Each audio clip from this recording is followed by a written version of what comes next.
اعوذ باللہ من الشیطان الرجیم، بسم اللہ الرحمن الرحیم۔ ناظرین کرام، السلام علیکم۔ آپ تمام عاشقان قرآن کو ایک بار پھر سے تفسیر نور کے اس ایپیسوڈ میں خوش آمدید کہتے ہیں۔ آج کے اس ایپیسوڈ میں ہم مزید 3 آیتوں کی تفسیر کو جاننے کی کوشش کریں گے، جس میں ہم یہ جانیں گے کہ منافقین کا ہتھیار کیا ہے۔ تو آئیے اس کی تلاوت اور ترجمے کو سنتے ہیں۔ كتاب أنزلناه إليك مبارك ليدبروا آياته بسم الله الرحمن الرحيم فلا تعجبك أموالهم ولا أولادهم إنما يريد الله ليعذبهم بها في الحياة الدنيا وتزهق أنفسهم وهم كافرون۔ منافقین کے اموال اور اولاد کہیں آپ کو فریفتہ نہ کر دیں۔ اللہ تو بس یہ چاہتا ہے کہ انہیں اس وسیلے سے دنیاوی زندگی میں عذاب دے، اور جب ان کی جان نکلے تو کفر کی حالت میں نکلے۔ ترجمے کے بعد اب آئیے اس آیت کے نکات کو بھی جانتے ہیں۔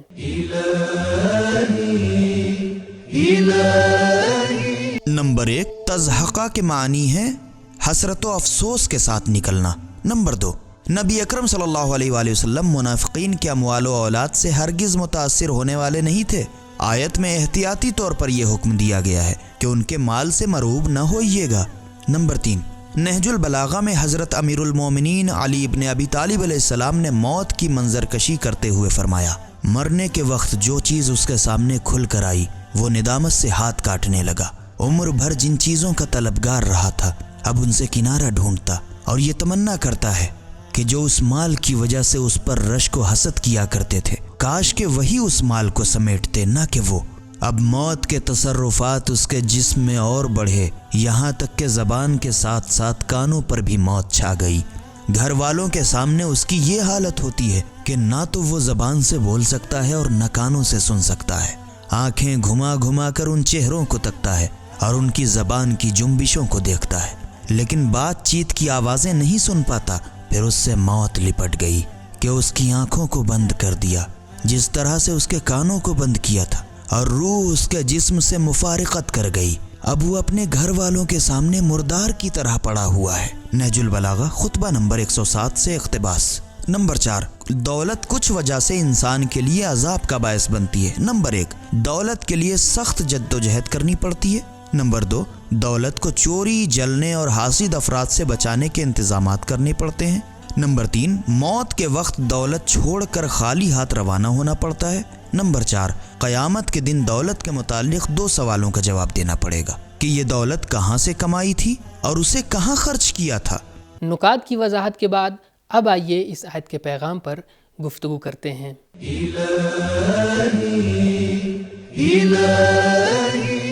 نمبر 1، زمانے پیغمبر کے اہل ایمان منافقین کی بنسبت مالی طور پر کمزور تھے۔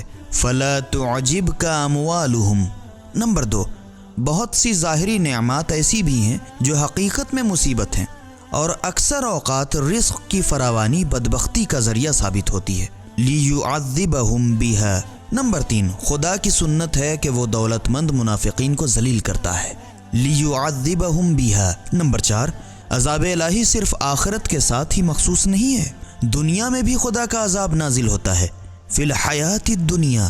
نمبر 5، موت جسم و جان کی جدائی کا نام ہے، بالکل ختم ہونے والا نام نہیں ہے، تزحق۔ نمبر 6، منافق کی جان کی کوئی قدر و قیمت نہیں ہے، اس کے لیے کوئی خصوصی اہتمام نہیں کیا جاتا، تزحق۔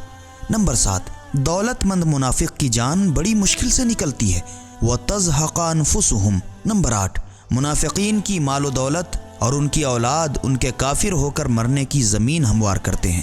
فَلَا تُعْجِبْكَ أَمْوَالُهُمْ وَتَزْحَقَ أَنفُسُهُمْ وَهُمْ كَافِرُونَ۔ نمبر 9، معاملات کے انجام پر نظر رکھنی چاہیے، ظاہری چکا چوند پر فریفتہ نہیں ہونا چاہیے۔ فَلَا تُعْجِبْكَ أَمْوَالُهُمْ وَتَزْحَقَ أَنفُسُهُمْ وَهُمْ كَافِرُونَ۔ تو یہ تھی آیت نمبر 55 کی تفسیر۔ اب آئیے آیت نمبر 56 کی تفسیر کو جاننے سے پہلے اس کی تلاوت اور ترجمے کو سنتے ہیں۔ بسم اللہ الرحمن الرحیم وَيَحْلِفُونَ بِاللَّهِ إِنَّهُمْ لَمِنكُمْ وَمَا هُمْ مِنكُمْ وَلَكِنَّهُمْ قَوْمٌ يَفْرَقُونَ۔ منافقین خدا کی قسمیں کھا کر تمہیں یقین دلاتے ہیں، کہتے ہیں کہ وہ تم میں سے ہیں جبکہ وہ جھوٹے ہیں، وہ تم میں سے نہیں ہیں، وہ ایسا گروہ ہیں جو تم سے ڈرتے ہیں، ان کے دل اور زبان میں تضاد پایا جاتا ہے۔ ترجمے کے بعد اب آئیے اس آیت کے ایک اہم نکتے کی طرف اشارہ کرتے ہیں۔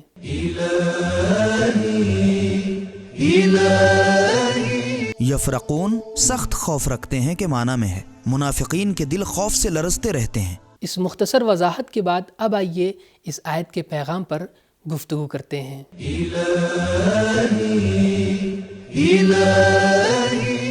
نمبر 1، جھوٹی قسم منافقین کا ہتھیار ہے، یحلفون۔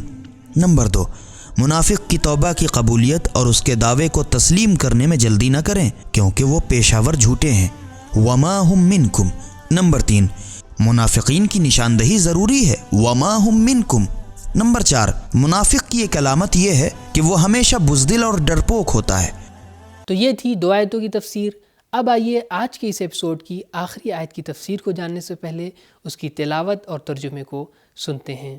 بسم اللہ الرحمن الرحیم۔ لو يجدون ملجأ أو مغارات أو مدخلا لولوا إليه وهم يجمحون۔ اگر انہیں منافقین کو کوئی پناہ گاہ یا غار یا بھاگنے کی جگہ میسر آ جائے تو وہ اس کی طرف دوڑتے ہوئے جائیں گے۔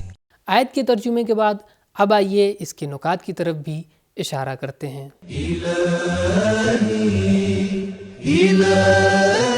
ملجن پناہ گاہ اور مغارات مغارہ کی جمع ہے جو کہ غار کے معنی میں ہے، مدخلن پوشیدہ راستے اور سرنگ کو کہا جاتا ہے، اور لفظ یجمحون کا مصدر جماح سے ہے جس کے معنی ہے کہ کوئی ایسی تیزی سے دوڑ کر جائے کہ اسے پکڑنا مشکل ہو، اسی لیے تیز رفتار گھوڑے کو جموح کہا جاتا ہے۔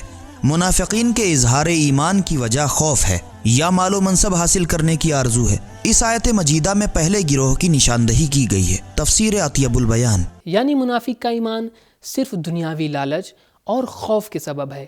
اس وضاحت کے بعد اب آئیے آیت کے پیغام کو بھی جانتے ہیں۔